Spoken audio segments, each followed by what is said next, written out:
I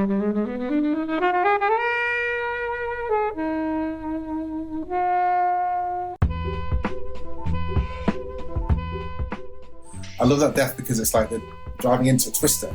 Yeah. And suddenly it's like, look out! It's like, what do you mean, look out? Totally. Isn't that where you want to go? Isn't that where... Oh, how good was the part when they drove through a house? Up the stairs, through the bedroom. I think he shouts, I think we're going in. And then they go in. That scene where she was trying to conduct a reproductive therapy session in the back of a car as they were driving towards a twister, and she didn't really understand. She also thought that chasing storms was a metaphor. Hello everyone, welcome to Flixwatcher. Joining us today we have Arlie. Hello. Kate. Hello. And as always, Kobe. Yo. And we're here to review Twister. Thank you, as always, to the mighty people for their mighty, mighty tunes. And thanks to Ben from Rockwood Audio for his awesome editing skills. Please do remember to write a review and rate us on Apple Podcasts and anywhere you can do where you listen to the podcast, because it really does help us. And you can join in the conversation with us on Twitter at FlixWatcherPod and on Instagram at FlixWatcher. Hello, film fans. Joining Flixwatcher remotely today, we have Arlie and Kate. If you could please tell her listeners a little bit more about who you are and the podcasts you do, please. I'm Kate Lever, journalist and author, and I've been working on a podcast with Arlie called Who's a Good Dog, which at the moment has its first season out, and it is 10 lovely, if I may say so myself, conversations about dogs. And guests include John Ronson, Phoebe Tonkin, Ragya Agarwal, and Tony Robinson. Sir Tony Robinson. Sir, it's Sir to me and to everyone else, Sir Tony Robinson.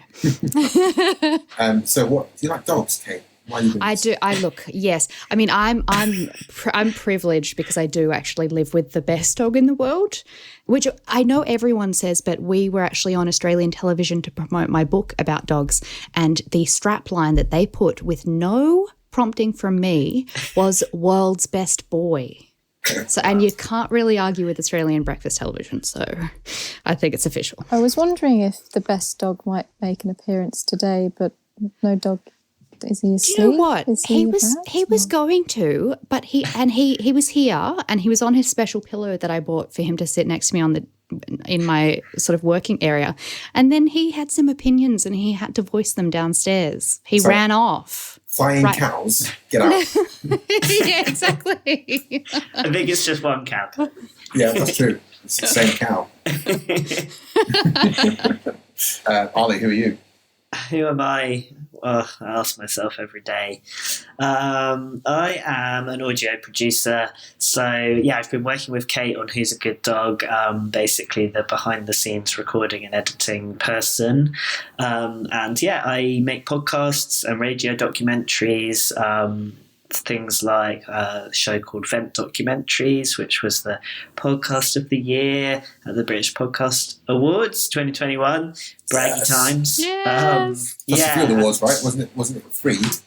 It did, yeah. It won, I think, Best Documentary, Smartest Podcast, and then the actual podcast of the year, which was a massive surprise. Smartest podcast is a good one. Yeah, I actually have that one in this room here with me. I managed to take that one home with me that day. So yeah, I just work in audio, basically making podcasts and bits of radio. Awesome. And you chose Twister for us today.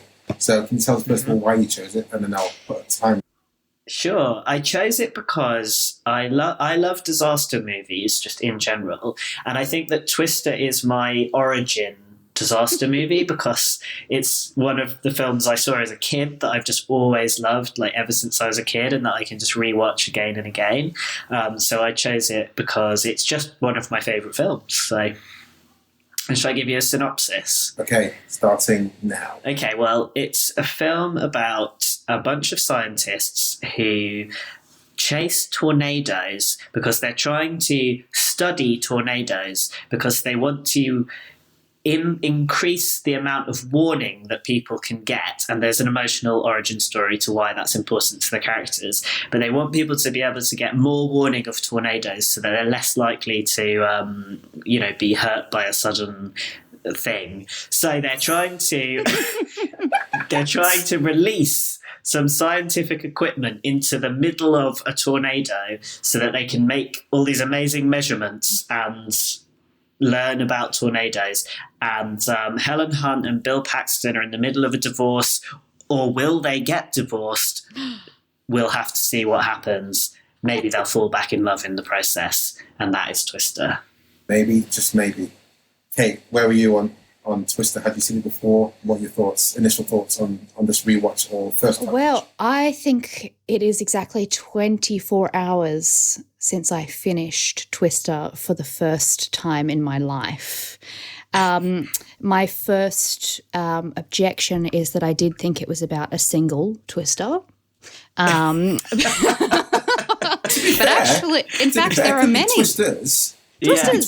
Yeah, there are many. I also thought it was just sort of a bunch of normal people, including Helen Hunt in a very becoming singlet, tank top, sort of being besieged by a natural disaster. But in fact, they chase these storms, and my advice to them would be to not. Every time they were driving towards a storm, I was like, guys, turn around, go home. So those are my first impressions. What about the scientific ping pong balls? We need to get the data. I was calling them science marbles, special science marbles. I did really love. First of all, I almost gave up on it a few minutes in because I thought that they were going to suck a dog up into the sky in the opening scene, and I thought of you, Kate, when that scene was happening. I was just rooting for Toby to get through. Spoiler for the first few minutes, he does. Important to note this, like dog peril avoided. Yes, yes. There is another beautiful angel dog further along, and he or she also survives. Father Feral was not avoided. Which I saw this in the cinema, and I thought, holy shit, this is pretty tough. See a dad flying off with the door. Yeah. Well, but then, do you know, interestingly, I think after the dad flies off with the door, there is actually a surprisingly low body count in terms of people being sucked up into the twisters. And that surprised me. I was like, I don't like scary movies, and this is okay because Twister is not something that's going to come to me in my home in London. So I was able to sleep at night after I watched this film. But I was expecting more deaths in every scene, and especially because there was such a huge never-ending ensemble of vaguely recognizable 90s actors in like the cool Weather Marble fan club that followed Helen Hunt around the desert or whatever.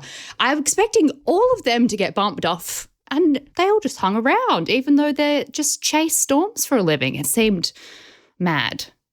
Ow! And I love the bad boy of the storm chasing world. Who was that handsome man from Princess Bride? Who stole Bill Paxton's idea. Yes, and then was punished for it. Yeah, you say about there not being there isn't as much of a body count as you might expect, but I think we can all agree, luckily, that man does perish in a Twister. He got it. Yeah, he got it. I felt a bit bad for his driver who actually was impaled by a piece of like building or something. And he was actually the person you really got a kind of full face of his death. Yeah. And he was like basically an innocent bystander. He was just at work. Do you know what I mean? I love that death because it's like they're driving into a Twister. Yeah. And suddenly it's like, look out! It's like, what do you mean, look out? Totally. Isn't that where you want to go? Isn't that where Oh, how good was the part where they drove through a house? There's a house in the way. So good. Through, up the stairs, through the bedroom. I think he shouts, I think we're going in. And then they go in. My favourite bit is the bit and this is on the topic of the great comedy of the film, my favourite bit is when Bill Paxton and Helen Hunt get caught in one of the many twisters that they are caught in during the film. And they are holding on to like this bridge or something, and they like make it through. And then one of the guys runs up to them and goes, "How was it?" Because obviously they're all kind of perverts about twisters and they're all like really turned on by it. And he's like, "How was it?" And she's like, "Windy." Such a good line. I love the nonsense of this film, because there's bits where they're just holding on. It doesn't look like particularly holding on for their dear life. They're just holding on to a post, and their car gets taken up. The car gets taken up, smashed down, bosh, and they're like, "Oh, okay." So obviously the laws of science don't make any sense in this film. Fine. Marbles are too heavy; they're too light. Fine. It's one of those films you do have to take your brains out, and it was this is the second time I've seen it, and I saw it at the cinema the first time. I remember enjoying it loads. I remember thinking it was nonsense, even as a 10-year-old, whenever it came out. But and then when it's written by Michael Crichton, who wrote Jurassic Park, that. I hadn't realised until the credits came up when I rewatched it this week. I was like, and I'd been thinking this is really the same vibes of Jurassic Park, and then it was like, oh yeah, it's written by Michael Crichton, so there you go. Yeah. I've never seen Jurassic Park because I consider it to be too frightening. But you've seen Twister. Well, I mean, I think I know, but that's because I trusted the Twister to sort of elegantly or like not too gruesomely suck people into the sky, sort of like a big vacuum, and I thought I would be okay with that. My threshold for blood and stuff is very, very low. Like think sort of maybe a toddler or a small child, like a sickly, scared child. And I don't trust dinosaurs to do any elegant deaths. I think it would be. I don't trust dinosaurs, full stop. But I just think I feel it's too frightening. It's too scary to think about. Although, what's his name? Jeff Goldblum. He does make me want to watch it, and also the woman who's in it. Laura Dern. Yeah. Laura Dern, I love her. And do you know what also? I think that Helen Hunt and Laura Dern, queer icons, whether they acknowledge that as characters or it's in canon or anything, there's something about their whole vibe, their tank tops, their outfits, strong queer icons, and I love it. Well, you should, digging into a bit more about Laura Dern, she played Ellen DeGeneres' girlfriend in the TV show Ellen, and then she got kind of blacklisted because she's playing a gay character. Yeah, it didn't work for a decade. I know about Ellen, but I didn't know that Laura Dern was caught up in that. Yeah, and that's obviously how nonsensical. And now she's getting the sort of celebration she deserves, coming into the industry again and playing all these incredible high camp characters, and people are here for it this time around, and it's how it should be. Helen, Twister. So I thought I had seen this, but it appears I had not. I only knew very much of it, and I just never got round to it. I mean, we've already talked a lot about it, but it is mad. I've got a lot of time for Michael Crichton, big ER fan. Jerry from ER features in this, and I like his kind of like mad sciencey tech stuff. He was really, really into like tech. If you read any of his other books, or if you watch like Westworld, he's got a very like strong defined interest. So yeah, I mean, flying cows. Who doesn't love a flying cow? Sorry. And I had no idea that Philip Seymour Hoffman was in this. Which, so it was a sad experience that watching it was, I just miss him, but also he looks like he's having a great time in it, and everyone's having a great time in it. He's like a surfer tornado chaser, isn't he? He's like super happy about everything. He's like, I've got a theory about his character in the film. I mean, not that this film should be overthought too much, but that Philip Seymour Hoffman's character, he's like an excited child about everything all the time, and he's like making jokes and being really silly, and he's just like really over the top. But my theory is that his character represents internally what all of the scientists that are chasing the twisters feel. Like all of them are acting on he's the externalization of the inner child of all the other characters. He's the inner science. He's what all of them have inside them, but without the external shell of a grown-up. I love that. I think Yeah. that's correct. Well, I mean, he's always great in the film. But this reminded me, this is probably the first film I remember, I saw him in. I thought previously it was Along Came Polly, in which he's also like hilarious. He's the best thing in Along Came Polly. By far. So I echo what Helen said, like he was gone far too soon. Because he would be making some fantastic films, I'm sure, going forward. Both comedic and super serious. I mean, Kate, you said about a cast of 90s characters. Alan Rucker's one that stuck in my mind as Cameron from Ferris Bueller. Who else? Oh, yes. Who else were you thinking in there? Do you know what? He's the main one I recognised and was able to place, mainly because I'd watched the first episode of Succession the night before. And I was still trying to work out where I knew the older version of him from. So when he came up in this film, I was like, I've got it! Ferris Bueller! I couldn't place any of the others, but I was astounded by how many very small cameos recognisable faces had. And they were all sort of blending into one because it was all just a lot of, geeky looking white guys. And I loved that because it felt familiar even though I hadn't seen the film before. Yeah, but I loved that guy. And also, Arlie, what were you going to say? Well, I was only going to say that I felt exactly the same, that like almost every actor in it was a face I recognised, where I was like, I know I've seen that person in loads of films, but most of them I couldn't tell you their name. And it's not because I just don't, it's like I don't know their names. They're just actors that I've seen in loads of stuff. And it was actually like kind the driver, of amazing. For example. Exactly. Like all of them were people where you'd be like, oh yeah, I know that actor from loads of stuff.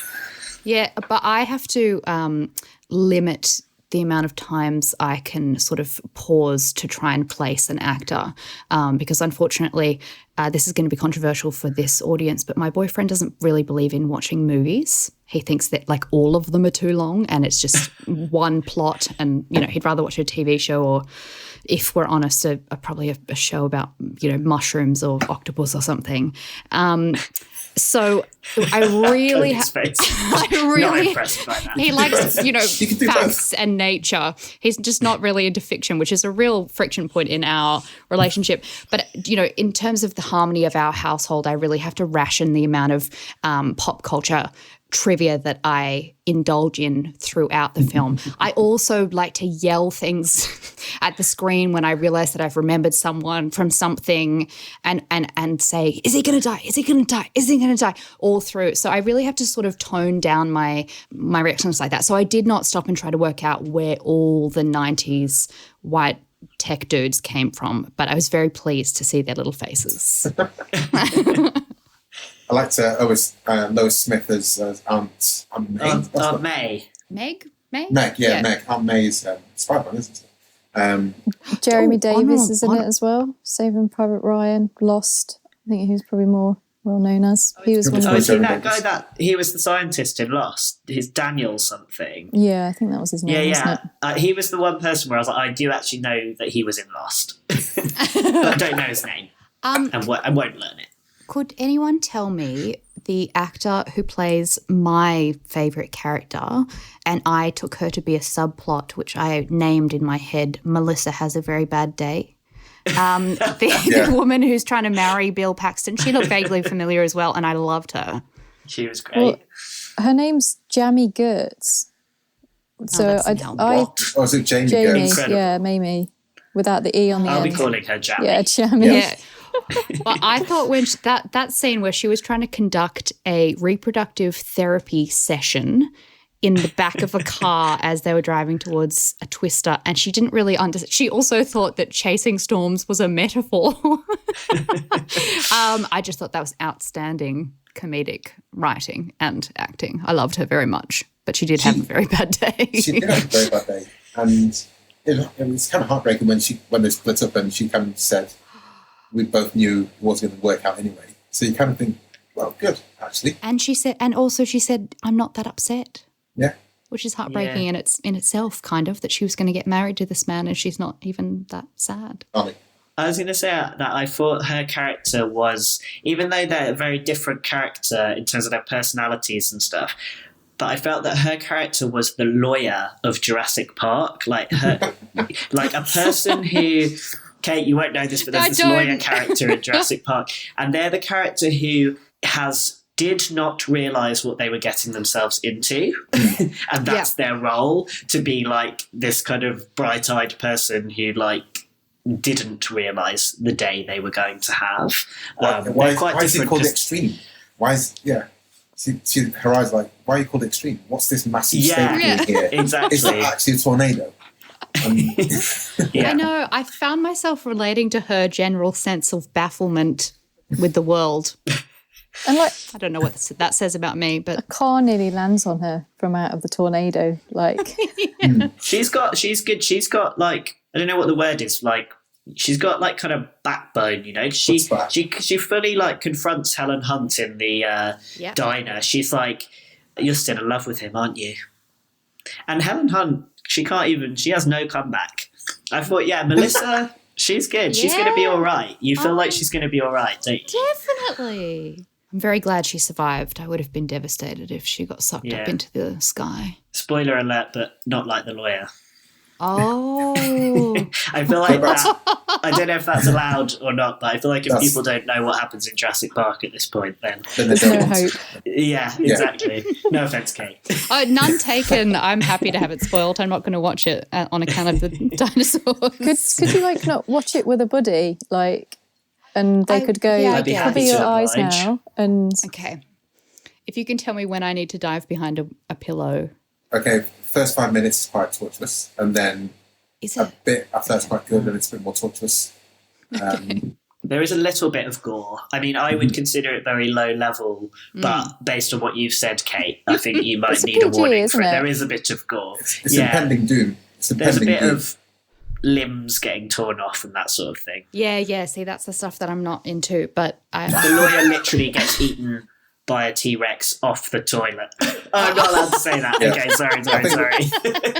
It's okay, it's Jurassic Park. I'm really like... I think the spoilers... Cut me out. The embargo has expired. I have a question. I wrote down the silliest exchange I think I've heard between two movie characters, and I want to verify that it's real, because I feel that if it is in fact actually in the movie and I didn't mishear it, then other people will know about it. Because I feel that when Helen and Bill, I can't remember their character names, were in a hut full of knives, which is not a great place to be during a twister, she said, "Who are these people?" And he said, "I don't think so."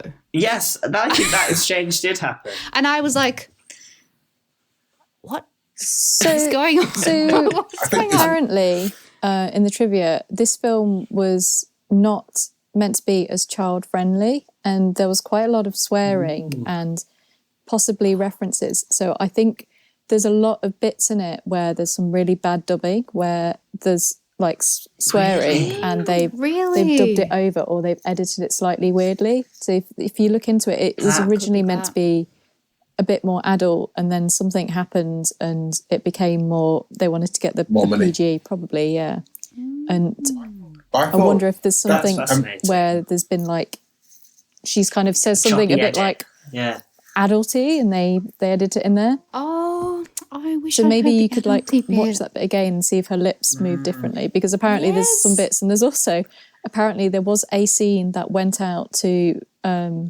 some kind of audience somewhere where Philip Seymour Hoffman actually exposes himself through like a leg of his shorts, and wow, his character was a little bit on the edge of being accidentally, that guy, but it made it through. Okay. Oh wow. Yeah, with Melissa, I thought it's been a bit too close to her at some point. So I was like, PSH. So yeah, I think the vibe going into it was very different to what actually ended up on screen. Which, do you know what? I do actually feel, now that you've said that, like there were some saucier scenes missing, because my alternative title for this film is Sexual Tension on a Windy Day. Because I feel that they were able, like there's a part where he is putting on her seatbelt. I don't know why.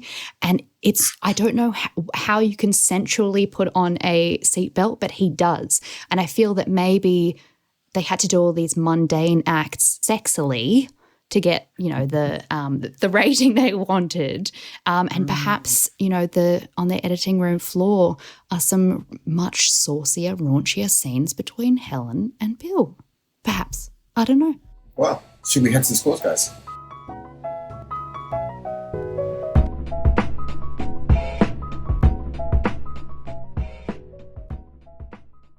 I'm Sam Clements, host of the 90 Minutes or Less Film Festival, another podcast in the Stripped Media family, a podcast that celebrates movies under 90 minutes long. Each episode, I'm joined by a special guest who selects a movie to join our prestigious lineup. Past guests have included fellow Stripped Media family members Martin and Sam from Song by Song, and Kobe from Flixwatcher, and Dave from The Wire Stripped. Search for us now on the app you're currently listening to this podcast, or join us at 90minfilmfest.com.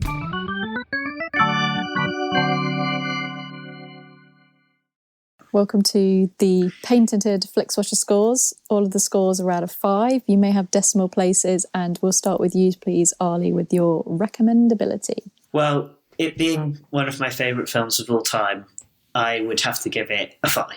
Kate, first time watch. First time watch, I enjoyed it enough, and on the strength of Helen Hunt's tank top alone, I would say 4.5. Helen? I mean, this film is mad. You're actually speechless.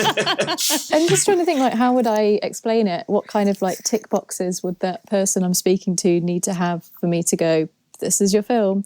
It's kind of unusual because there is, at one time, a lot of action and there's a lot going on. There's cows that go through a house. But then there's other bits where they're just chasing wind and there's not much going on there. How dare you? How dare you? So I want more action. And it's more action, less talky or of a bits. greater variety of action. Yeah, perhaps. maybe. They do make 4 separate attempts on the science on the twisters. So. Yeah, it's a good job they built more of one of those Dorothy things. So it's kind of like a weird. It's a very strange film. I think it's got lots of kind of value, but probably isn't going to be everyone's cup of tea. So I'm going to go for a strong 3.5. I'm going to go 5 on this. Whoa. It's a lot of fun. A lot of it makes no sense. Like the physics makes no sense. Sometimes a car hubcap will fire someone at literally Mach 1 and just raise them. But you know, make a little scratchings for it. But then at the same time, the car will be lifted up and smashed on the ground whilst 2 people are holding onto a bridge. And you know, and I think it'll also depend on the day you watch it as well as to whether you're going to enjoy it. Sunday's a good day for it. Sunday. Yeah. Recommend it on a Sunday. So I think watch it. I will have no idea as to whether you're going to like it or not, but have a go. It's silly and it is entertaining. So I think when you find yourself in the mood for that, Twister's a good film to watch. Yeah. And also, like, I have a quite recent policy of just not watching anything that will disturb me enough to not sleep. And this is very safe for that. It's not distressing in any way. It's surprisingly wholesome. Yeah, I mean, you knew it was a box ticket thing. When they said there's 4 Dorothys, you knew they're going to use all 4 of them. When she didn't sign the divorce paper at the start, it's like, oh, they're going to get back together. You know exactly where you are with this film. You know Cary Elwes is going to die. And you knew the bad guys were never going to do the thing properly because they're the bad guys. You're in a safe pair of hands here, aren't you, with this film, literally from the start. So, you know, it's great. Repeat viewing score, Arlie. Well, I have repeat viewed it many times. I don't know if I should temper my feelings, try to take my childhood love out of it. Sure. Or should I just rate it based on my own? Go with your heart. Okay. Go with your heart. Okay. For me, it is a 5 due to the fact that I have rewatched it endless numbers of times over my life. Kate. I, having only watched it 24 hours ago, but my level of enthusiasm for things I like is higher than the usual human being. So already I'm going to give it a 3.8 because I really feel that on the strength of that line about it being windy and also the scene where Melissa is conducting a therapy session in the backseat of a car, I could, and also the insult, he's a corporate kiss butt man. I'd rewatch it for those 3 things alone. Helen. Having only watched it fairly recently, I'm not going to rush out and watch it again. And it's quite long. I think it could easily have been a sneaky 90-minute film.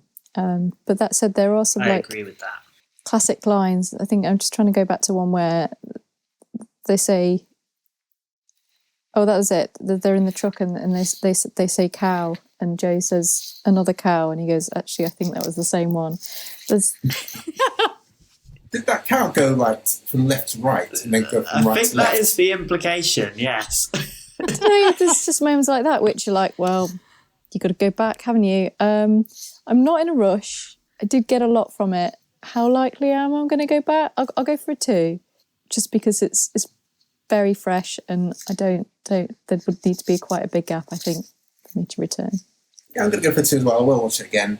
But this is no like Jurassic Park for me, where I'm thinking, shit, I'm not seeing Jurassic Park for a few months. Should I put it on there? But it's that kind of, it kind of fills that void. If for whatever reason I can't get Jurassic Park and Twister's there on the shelf in the random Airbnb somewhere that doesn't have Wi-Fi, so I can't get Netflix, then I'll put Twister on. That's fine. It'll do the job. Small screen score, Arlie. I think that this film is not great. I would not recommend watching it on a phone. Absolutely not. My main reason for thinking this is not a great small screen film is the sound. It is a very, very noisy film. And I think the sensory, combination of all the action that you're watching with actually the sound design of this film, which is very chaotic and noisy, I think it would be quite difficult to watch on a small screen. I do think this is much better suited to a bigger screen because of the sensory overload you kind of get. So I think I would rate it, I'll give it a 2, because if you had nowhere else to watch it, I would still recommend watching it. But I don't think, for me, it's not the best on a small screen. Kate? Yeah, I mean, in terms of sensory overload, I think it would be too much on a very big screen. I watched a movie once about climbing Mount Everest on an IMAX screen, and it was way too much for me. Was that film Everest? Yeah, probably. Very difficult name to remember. I would recommend watching this on a medium-sized television, which is what I watched it on. Just compromise. You wouldn't get the full effect of it on a small screen, certainly not a phone. I've never watched a film on a phone, but I think it would be too much on a cinema, to be frank. In a cinema. So what's that score? Oh, then? Yeah, I've got it. I always forget about numbers. 3. Helen? I agree with you, Kate, on the medium-sized TV. I think that's a good size. I'm not sure whether some of the effects would hold up on a cinema screen these days, but I think the communal act of watching it with other people, I think if you're going to watch this, then watch it with at least one other person, because it's more fun, and you can all laugh at it and go, this film's really weird. Yeah. And have... This would be good in pinch shots. Yeah, I think watching it with people like Arlie who love it and it's their favourite film, and I don't know, they could throw cows and get it like cows and throw them about, get some inflatable cows? I don't know. It's an idea. That's a great idea. Why not do it and get some hairdryers? And... You just planned my next birthday party, thank you. What a lot of fans in the room. So I'm going to give it a 4, because I still think it's good on that medium-sized TV, but if there's an opportunity to watch it with a group of people or have your own Twister-themed birthday party cinema expedition, then do that. And do a drinking game where every time they refer to, quote unquote, the science, you have to take a shot. I love it when they try to explain science. Have you ever seen an F4? What about an F5? The finger of God. And they explain what the F means in that. And my favourite line was when Twister comes down, it sucks itself back up. And it's like, it's all finished. Oh, no, it's backfilling. What? It's one of those things where I think, should I check this out to see if backfilling of tornadoes is really a thing, but also I don't want to know. You don't want to know. Yeah. Those are the real ratings for size of tornado. I thought it would be. Yeah. Yeah. But that's maybe the only accurate thing about the film. There has to be some semblance of yeah. Sense. F5 equals bad is probably accurate science, but other than that, no. And I hope there's a documentary out there, something called The Real Twister, where we do see storm chasers and see, if they actually do follow storms, and if it's people that intuit storms, it's going left. Yeah, that's the best bit, is that there's a guy that Bill Paxton just has the instinct that he just knows where the storm is going to be, and that is what makes him a better scientist. Okay, Sideswiper, take that road. Loved it. And the CGI graphics, I think that's one of the reasons I went to cinema to watch it, because as a kid I was like, I can't believe I'm going to see a flying cow on the screen. This is ridiculous. And I still think they, for the large part, because that's what they do in Jurassic Park as well, is they sparingly use the CGI, and wherever it can do, it's the real thing. And there's some parts where there's a flying lorry in the air, it's flying. When it lands, it's like the real lorry, you can tell. And I think it broadly holds up. The twisters will be done a lot better now, I think. But yeah, I think it's good. I'd like to see this at a pinch chance, but also I think at home on my medium-sized TV, it's good. So that's going to be it's good for 4. Engagement score, Arlie. I will admit to looking at my phone a little bit while I was watching it, rewatching it this week, because obviously I say this with love. I love this film so much. It is a little bit repetitive, just the number of times that they go chasing different tornadoes to try to achieve the science. I love how the tornadoes split at one point as well. Yeah. Oh, and then they say, "There's sisters." There's sisters.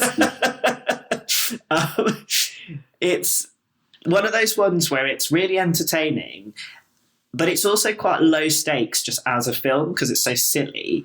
And if you look at your phone and you look back, exactly the same thing is happening as when you picked up your phone to have a little scroll on Instagram.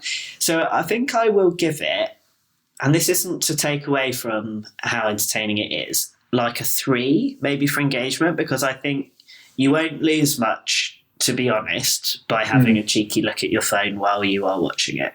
Kate? Yeah, I mean, I was looking at my phone because I was making notes for the purpose of this podcast, and they're next to me, and I have written such things as, why would people live in a place with so many tornadoes? I mean, that's generally what I feel about a lot of things. That's where it terrifies me. It terrifies me that people do. Exactly. I've also written enormous laptop because I thought that was a highlight. But I do agree with Arlie that, I mean, it is pretty repetitive, and I did find myself, my boyfriend and I were watching it, we were just chatting about how funny it is without even bothering to press pause. And as Helen said, it is like criminally long. I do think every film should have to be 90 minutes and under. So I think you can afford to wander out and get a snack, which I definitely did. Take your dog out for a wee, which I definitely did. I would give this rating, I would say, is a 2. Helen?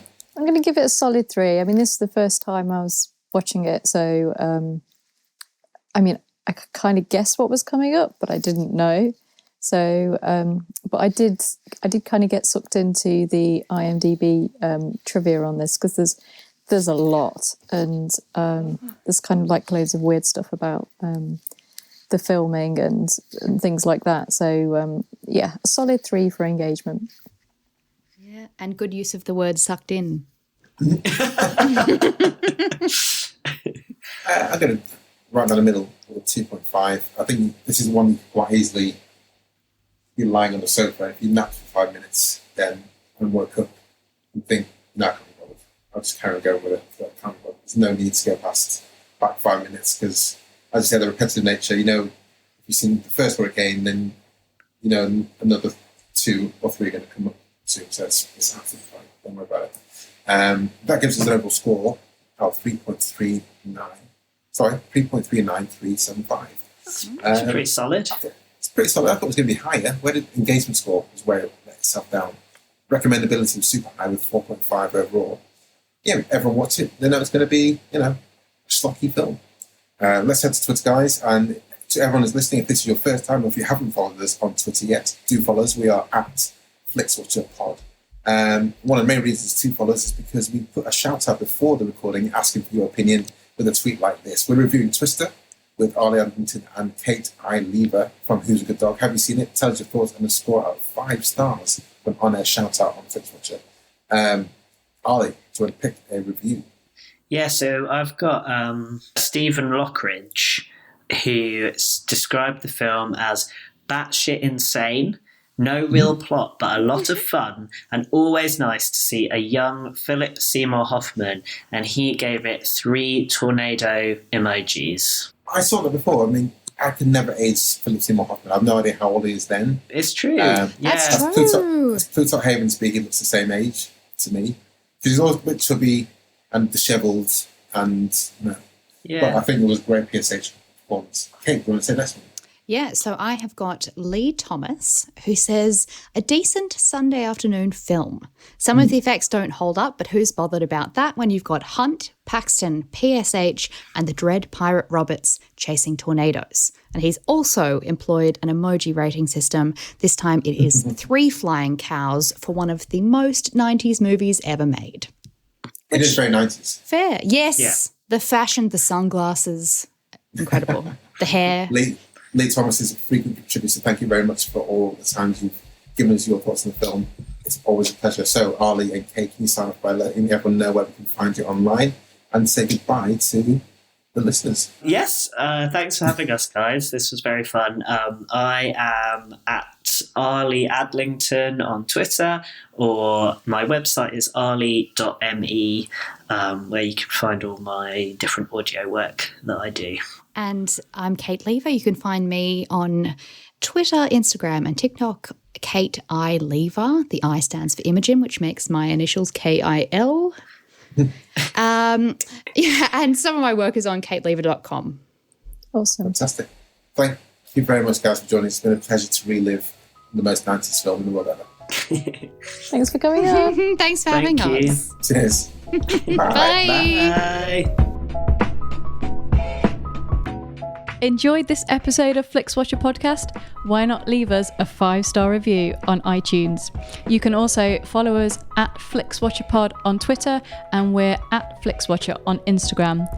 Thanks as always to the mighty people for their mighty tunes, and Ben from Rockwood Audio for his awesome editing skills. If you're looking to get your podcast edited as sweet as this, get in touch with Ben, and that's Rockwood, ROKK Wood Audio. Tell them Flixwatcher sent you.